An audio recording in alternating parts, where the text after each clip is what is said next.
اب text books نہیں ہے دنیا میں، اب دنیا میں آؤٹ لائن ہے، ٹاپکس ہیں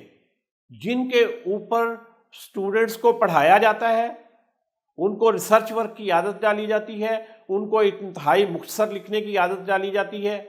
آج ہمارے یہاں آج بھی گزوں کے اور فٹوں کے اور یہ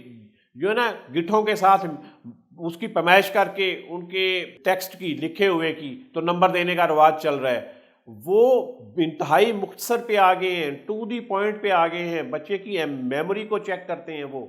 لیکن سر دیکھیں، ایک طرف تو یہ مسئلہ ہے، ظاہر انٹرنیشنل سٹینڈرڈ پہ تو ہم پہنچ نہیں پا رہے، ہم دعوے کر رہے ہیں کہ فن لینڈ کا کیا ہے، دوسرے ممالک کا کیا ہے، لیکن عملی طور پر ہم ایک کاغذی کاروائیاں تو پوری کر رہے ہیں۔ لیکن دوسری طرف اگر آپ دیکھیں تو جس استاد نے پڑھانا ہے، اور جو سرکاری اسکولوں میں پھر بھی ایک آپ کہہ سکتے ہیں سٹینڈرڈ ہے، پڑھے لکھے اساتذہ آتے ہیں، جو پرائیویٹ اسکولوں کا حال ہے، جو نارمل اسکولوں ہیں وہاں پہ تو استحصال معاشی بھی ہے اور کم تعلیم یافتہ اساتذہ ہوتے ہیں، تو وہ کیا نتائج دیں گے؟ یہ ایک بڑی تکلیف دہ صورتحال ہے کہ آپ نے چلتے ہوئے ایک نظام کو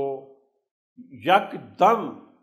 موڑ دیا 90 ڈگری پہ، بلکہ 180 ڈگری پہ اس کو موڑ دیا ہے۔ ابھی جو اسکول سرکاری سسٹم سے پرائیویٹ سسٹم میں جا رہے ہیں، ان کے اساتذہ اس وقت محل گریجویشن سے کم کوئی نہیں ہے، ماسٹر ڈگری ہولڈر ہیں، لیکن آپ بڑی ایجوکیشنل چینز کو چھوڑ دیں